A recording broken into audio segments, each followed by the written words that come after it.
If you do not stop and watch this video, I can almost guarantee you are making these interior design mistakes, or you will make these interior design mistakes when you move into your next place. Now, mistake number one is the biggest mistake you could possibly make, so please, please, please don't do this, and that is trusting the builder's floor plan. So what do I mean by that? I mean taking those dimensions from the builder's floor plan and using them as truth. So I have clients come to me all the time and they're like, oh, here are my dimensions. And I'm like, did you draw that? Did you get your tape measure and did you look and see if those dimensions are correct? And they're like, well, I just paid them to build me this house. Or like, they put this on the apartment building's website. I don't care. I don't care, because 99.9% of the time they are inaccurate. And I cannot tell you the number of times my client has wanted to order something, or a client has ordered something and I've been like, hey, double check those dimensions. And they're like, no, I'm gonna trust what the builder said. And they're like, oh, it doesn't fit. And I'm like, exactly. I had a client recently and she was like, oh, I wasn't gonna measure, and then you told me to measure, and then I was shocked at how different the dimensions actually are.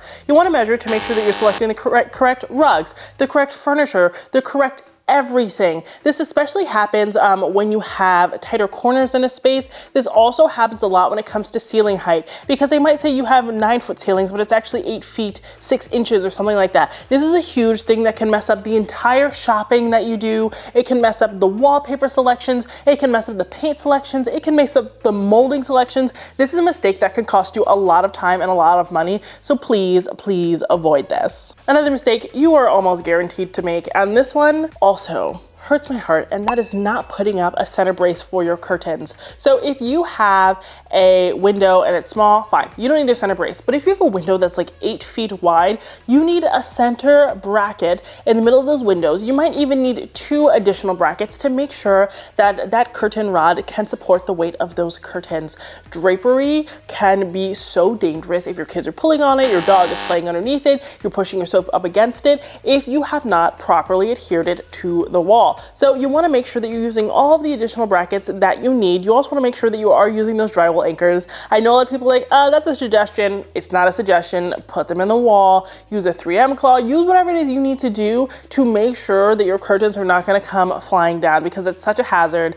You're going to hurt yourself, you're going to hurt somebody else. Just do that extra step. Or if you don't want to hang curtains, you can do a different window treatment. You can do a Roman shade. You can do blinds. You don't have to do curtains, but if you're not going to hang them correctly, I say skip out on them altogether. If you're sitting here watching this video talking about who is this lady and why does she think she can tell me what to do? Well, my name is Kiva Brent and I am your expert in smart shopping and timeless style, and I love to bring you tips and tricks on how to make your home, your fashion, and your beauty a lot more elevated. Now, this one is kind of similar to point number one, but the next interior design mistake I see all too often is that people forget about walkways. So they'll select furniture, they'll select this, they'll select that, and they're like, amazing, this is fantastic. And the selections are wonderful, but they forgot about the fact that you need 2 to 3 feet of walkway space to get from your living room to your kitchen, or your kitchen to your dining room, etc., etc. Of course, this is not a problem when they're like built-in hallways, but when there's an open concept, people fail to think about the flow of traffic, and the flow of traffic is so important, because then you end up buying furniture that is not scaled correctly to the room, so everything looks too big, or maybe it looks too small, depending upon what you did,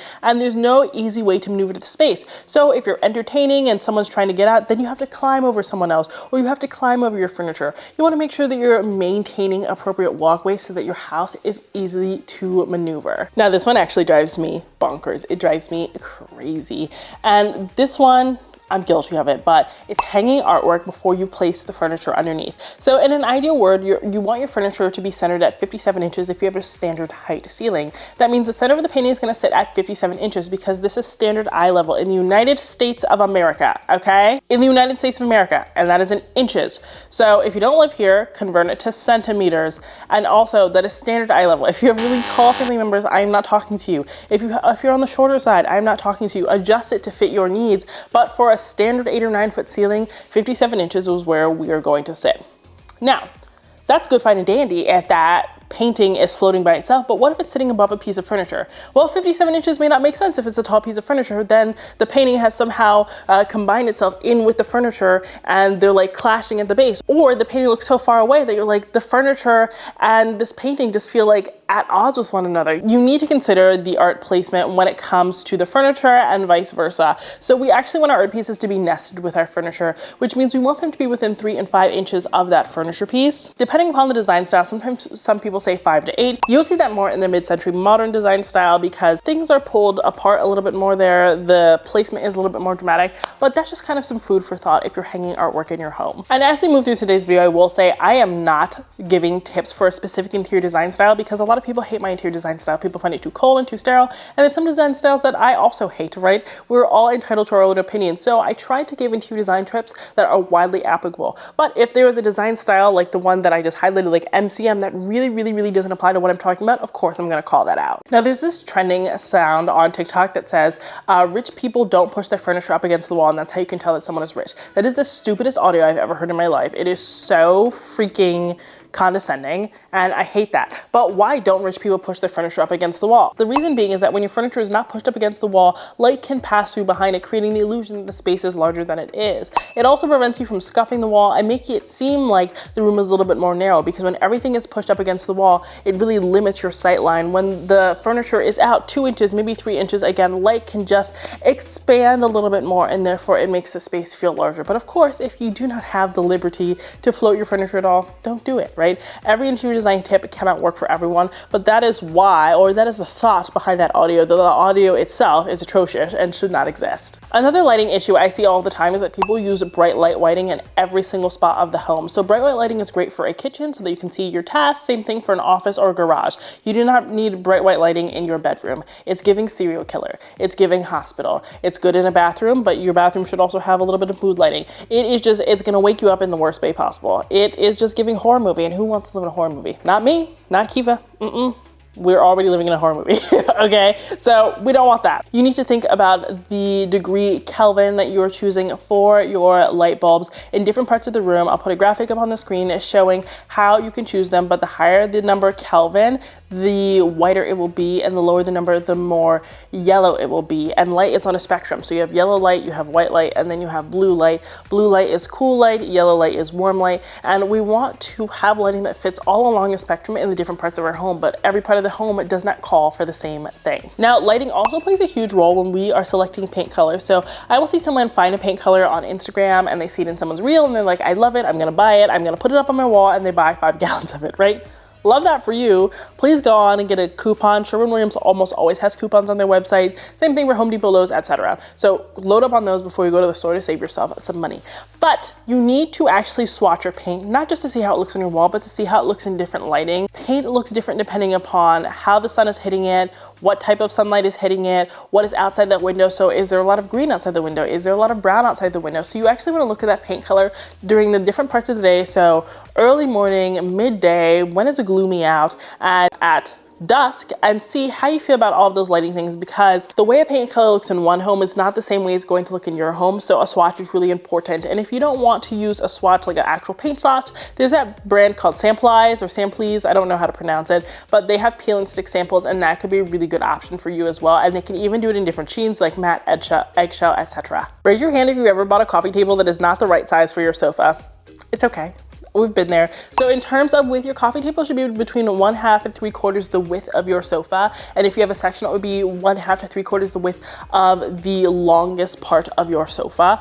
But when it comes to height, the height of your coffee table should match the seat height of your sofa, give or take 2 inches. So it can be 2 inches taller or 2 inches lower, but you want them to be pretty similar. I see coffee tables these days that are just way too low, and I'm like, how are you reaching that? Are you hurting your back? Do you need an icy hot patch? Like, how can I help you? Do you need a masseuse like gift card? The coffee tables are too low, you can't reach them, and they're not the right size. So you're like leaning over, you're adding all these side tables and these trays and all that stuff to your living room, totally overrunning it with like these alternative tabletop options instead of just getting a coffee table that's the correct size in the first place. And of course, I go on and on all the time about the different shapes of a coffee table for the type of sofa that you have. If you have a sectional and there's no additional seating, a rectangular coffee table is fine, but I am more partial to a square or a round. But I say rectangular is fine if someone is sitting on the chaise and they don't need equal access to the coffee table. If you just have a sofa and 2 chairs, rectangular, because then people have equal access to it. So if you have a sectional, I think you should go square or round, because then everyone has equal access to that coffee table. When you think about a rectangular coffee table, someone sitting on the main part of the sofa is going to have that long length, right? But the person sitting on on the chaise maybe, they are not going to have great access because they're only going to get like 2 feet as opposed to like 5 feet of storage. For some people, that's not a big deal. For other people, it's a big deal. For me, it's a big deal. So square and round are great for sectionals. But if you have a sectional and accent chairs, what you can always do is do a rectangle for your sectional, and you can do like an accent table in between your 2 chairs to kind of bridge the gap and make sure that like the people with the chairs are taken care of if you like have a sectional and the coffee table is geared towards that. But round and square for sectionals. Then if you have a sofa, rectangular is fine, or oval is fine as well. Another thing to consider when it comes to your sofa is the type of arm that you have on your sofa. So there are many different types of arms one can have on their sofa, and I'm partial to a flat arm. So there's like track arms, the key arms. Those are going to be really great options. When you have an arm that is curved, you can't use that arm for storage. It's hard to put a blanket there. It's hard to put a remote there. It's hard to sit a drink there. And practically those are things that we like to do. So we definitely want to keep that into consideration when selecting a sofa. And the wider the arm, the better. But I also understand that wide arms lean to specific design styles a little bit more. So you can have like a narrower track arm. That's fine. But then maybe have a side table that leans over the side, or something that you can sit in really close proximity, or you follow those coffee table rules to make sure that you have the storage that you need. Bench seating can also be a massive mistake when choosing your sofa. So I think bench seating looks absolutely fabulous. It is my favorite look when it comes to seating, but it is super impractical because a lot of us sit in the same place on the sofa every single day. Like, this is my spot on the sofa. That means your butt is sitting in the same place every single day. You're gonna dent it. When we have that bench seat, you're gonna see that dent. It's gonna be really hard to get out because it's more difficult to fluff it, and you're just gonna have that dent in your sofa. Even if you're like light as a feather, okay, it's still probably gonna happen just because we're sitting in the same spot. Of course, you could avoid this by like moving where you sit like on the sofa, but what are you, a psychopath? Like, people like to sit where they like to sit, okay? It's kind of like couples who say they don't care what side of the bed they sleep on, they just like choose every night. That's crazy to me. Wouldn't be me, would have to get a divorce. So anyway, that's why I'm not pro bench seat, even though I love the way that it looks. I also am a huge fan of arch lamps and task lamps, but something I see people get wrong all the time is they don't think about the height. People will set their task lamps to be really, really low, and they will hit their heads on them. If they have an arch lamp, they will angle it so that it's right over the seating. Again, they're gonna sit up and they're going to hit their head, and you're going to get a concussion. No vibe is worth that. So you want to angle your lights in a way so that maybe they're over your coffee table, right? Where you're never gonna hit your head because you're never gonna be standing up from the middle of your coffee table. And if you are, what are you up to? I like your vibe. You're kind of weird. Same thing with your task lamps. Make them a little bit taller, or make them so low that you would never hit your head on it because they're always in your sight line. But take that in consideration. You are never, ever, ever going to sacrifice like your literal health for the sake of interior design. And if you are, please reconsider because it's not that serious. Something I got wrong in the beginning of my interior decorating career, and something I see people get wrong all the time, is that there are too many legs, okay? So when we're choosing furniture, we want to vary the types of legs that we're choosing. We want some of our pieces of furniture to really sit very close to the ground. You can't really see their legs. They look like they're almost sinking into the floor. And we want other pieces to have legs so that light and air can pass underneath. Of course, we want to be cognizant of like not getting dog toys set underneath, or like the fact that we want the legs high enough so that our Roomba can fit underneath so that it doesn't become like a dust bunny farm under there. So there are checks and balances you need to do to make sure that you have the right number of legs, but not too many to where it's a hassle and it looks too repetitive. But you definitely want to mix and match. You don't want to have furniture all with like pin legs, and you don't want to have all of your furniture sinking into the ground. You definitely want to mix and match because it's going to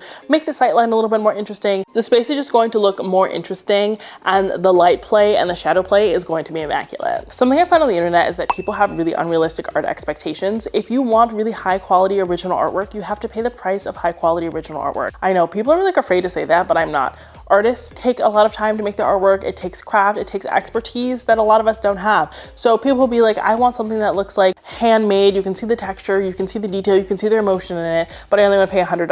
That's so unrealistic. Of course, I have resources on like Etsy and Saatchi where I have more affordable original artwork options, but if you can only afford prints, you're going to have to make those prints interesting with the type of frames that you choose, the type of matting that you choose, because that is a little bit more affordable. But you can't say to yourself, hey, I'm gonna get like this printed canvas from Home Goods. How come it doesn't look like $1 million? Well, because you didn't even pay a fraction of $1 million.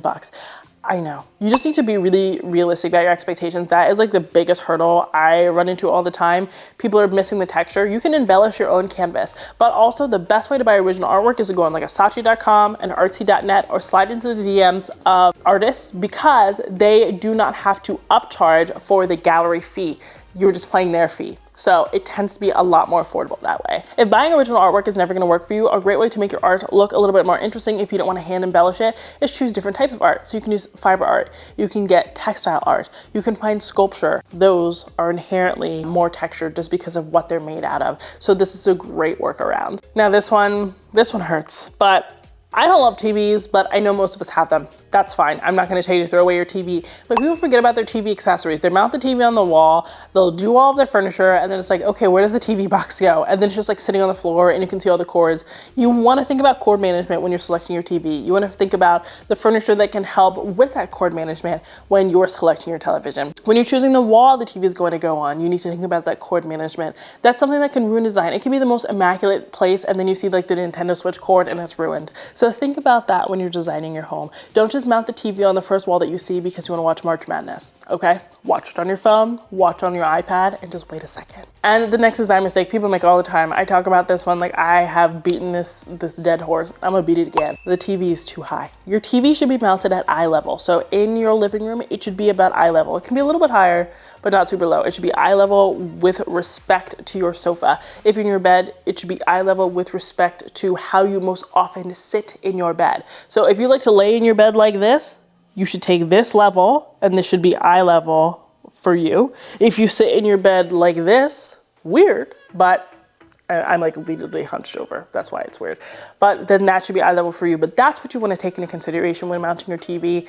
Not like, hey, it's the same thing as a piece of art. It's not the same thing as a piece of art and you're going to strain your neck or hurt your neck if you're not taking eye level into consideration. And the last design mistake I see people make all the time is one, again, I talk about all the time, you've got too many pillows. You've got too many pillows.